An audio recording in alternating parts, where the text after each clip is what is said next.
Kalau ditiru itu nggak mungkin nggak ditiru pasti. Saat ada bisnis yang running itu akan sebagai tolak ukur orang untuk memulai bisnis dan sebagai referensi lah untuk dia memulai bisnis. Itu pasti nggak mungkin tandanya saat kita ditiru tandanya bisnis kita running sih sebenarnya. Itu kita membuat kita sebagai kita pede juga, jadi kita senang juga karena dari kita akhirnya membuat inspirasi orang lain yang akan memperkerjakan banyak orang lagi di sananya. Nah, yang paling penting kita pengen tetap jadi top of mind. Kita pengen tetap jadi lead di nasi kulit gitu kan. Nah, saat kita masuk di sana ya kita akan kuat di branding. Karena menurutku branding itu hal yang sangat penting banget ya. Selain selling penting banget karena kita semuanya ya penting salesnya. Mau kita nggak terkenal tapi uangnya banyak ya nggak masalah gitu kan. Tapi branding itu menguatkan dari saingan. Branding itu nggak dilihat dari sekarang tapi sampai 10 tahun ke depan. Banyak orang yang kadang-kadang nggak terlalu care sama branding suatu bisnis gitu kan. Mau bayar mahal untuk iklan gitu kan, untuk branding itu kadang-kadang eman karena nggak langsung convert ke sales kadang-kadang, tapi secara psikologi orang itu akan jauh lebih mengingat itu daripada brand saingan biasanya kayak gitu. Itu kenapa Nike, Adidas dia ngelakuin spend untuk branding itu cukup tinggi ya di sana. Jadi cara salah satunya kita pasti brandingnya dikuatin, inovasi tetap harus dan kita ngelakuin itu kan sambil bersamaan dengan memperbanyak titik outlet ya. Jadi kita semakin banyak titik-titiknya, kita mulai branding di sana. Dan satu lagi karena aku punya bisnis franchise, menurutku salah satu poin utama dari franchise adalah franchise itu yang beli franchise itu memiliki self belonging sama produknya tinggi.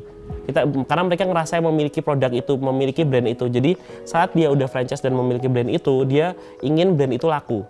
Dia akan pede sama brand itu, dia akan menceritakan itu ke circle mereka. Karena saat kita punya outlet 50 kita sendiri, circle kita tetap itu. Ya kita punya budget marketing untuk ngelakuin itu, tapi beda saat kita ada franchise, dia memiliki circle yang lebih luas lagi.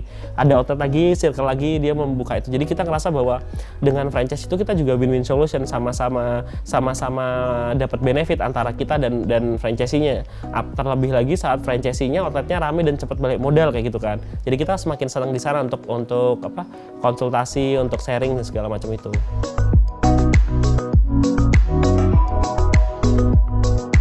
Cara ngelolanya susah gitu kan. Tapi aku mulai sortir dari awal dia milih franchise. Saat dia mau beli franchise, permintaan franchise sebenarnya untuk nasi kulit itu permintaannya cukup banyak, apalagi di Jakarta ya. Di Jakarta kita stop untuk franchise. Kalau kita bisa buka dan kita nggak memikirkan outlet lain ya kita mungkin 100 outlet ada di Jakarta. Mungkin, tapi kita nggak ngelakuin hal itu karena kita memikirkan outlet dengan radius. Saat dia jualan kita punya radius 5 km untuk outlet tersebut. Terus saat awalnya dia mau milih franchise kita tanyain dulu dia harus suka sama produknya dulu sebelum lihat laporan keuangannya. Karena saat lihat laporan keuangannya dulu dia akan lihatnya sebagai uang bukan sebagai produk. Jadi itu yang kita sortir di awal sih biasanya. Karena itu kita pede sama produk kita. Kenapa nasi kulit itu stay dengan makanan tradisional? Kalau tahu di boxnya, di Jogja jarang pakai box karena saat pakai box sensitif di harga di sini. Ada naik 1.000 komplain dari mahasiswa biasanya. Mas nggak harganya naik nih gini-gini, nggak make sense nih nambah 1.000 dapat box gitu kan. Ya kita sadarin, jadi kita nggak memaksakan untuk di pasar Jogja ya. Tapi di kota lain di belakang tuh ada kita ingin menikmati lagi masakan tradisional Indonesia. Kita percaya bahwa makanan tradisional Indonesia itu yang akan sangat melekat dalam waktu yang lama untuk produk. Jadi saat kita ngikutin yang makanan kekinian, yang kenapa kita nggak ada moza, kenapa kita nggak pakai tepung? Karena kita sadar bahwa lidah kita saat kembali lagi, kita tuh lidahnya lidah tradisional. Kita lahir di sini. Kita biasa dengan masakan orang tua kita gitu kan. Dengan serundeng, sambal biasa, normal ya. Kita merasa bahwa makanan tradisional itu akan lebih long last daripada makanan kekinian gitu kan. Ya comfort food itu yang kita jalanin. Kenapa kita nggak ada inovasi yang produk yang aneh-aneh, yang moza, yang apalah gitu-gitu nggak ada. Itu ya karena itu cheese gitu kan juga nggak ada kan. Akhirnya kita tujuannya tetap makanan tradisional, balik lagi ke makanan tradisional karena kita percaya itu. Nah saat brand itu biasanya franchising ngelihat hal itu, biasanya mereka memiliki visi yang sama, mereka memiliki pengertian yang sama tentang itu. Dia sadar bahwa kan orang mau beli franchise itu pasti akan membandingkan dengan franchise lainnya sebelumnya. Selain suka sama produknya, pasti gimana nih jangka panjangnya, kan franchise tuh ada waktunya. Saat kita bikin bisnis, orang-orang lihat ini jangka waktunya berapa lama nih, akan hype-nya akan turun apa enggak. Nah alhamdulillahnya di nasi kulit kita tetap growth naik, dan rata-rata dari total semua franchisee itu mungkin 90% ya 85% lah itu dia balik modal di bawah 6 bulan.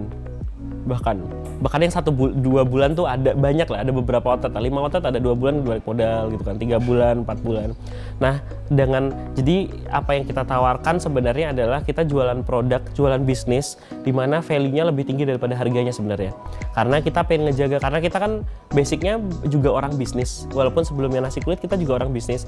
Kita sadar bahwa relasi itu sangat penting buat kita ke depannya. Jadi saat kita kerjasama dengan orang dan kita mikirin hal itu juga, bahwa value yang kita tawarkan itu sangat berarti buat mereka, next saat kita punya kolaborasi apapun gampang banget. Nih berikutnya aku jualan bisnis buah nih ya misalnya ya. Aku baru bikin 1 outlet dan baru opening, abis itu corona nggak jadi jualan. Aku baru story, dia belum pernah nyoba brandnya, dia udah ikut, ini udah laku 5 bahkan franchise-nya. Bahkan belum ada orangnya, belum nyoba produknya, belum apa, dan aku udah percaya sama kamu. Apapun brandmu kamu punya, aku mau beli. Jadi tingkat trust yang kita tawarkan kepada franchisee yang kita jalin selama ini, itu yang buat kita lebih pede sama brand kita. Dan kita berarti dia senang dengan produk kita, dia untung dari produk kita, jadi sama-sama senang di situ kan. Saat sama-sama senang, kita memiliki hubungan yang bonding yang lebih kuat gitu.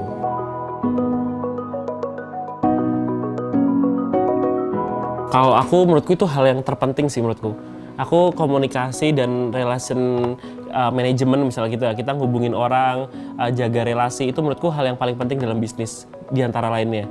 Karena bisnis itu mulai dari kepercayaan kan. Nah saat kita nggak punya nilai kepercayaan yang tinggi, itu menurutku di bisnis akan sangat susah. Bagi teman-teman yang ingin bisnisnya tumbuh 10 kali lipat, ikuti terus video-video dari Aksoro. Jangan lupa subscribe, komen, like, dan share supaya konten ini bisa lebih bermanfaat untuk banyak orang. See you next video.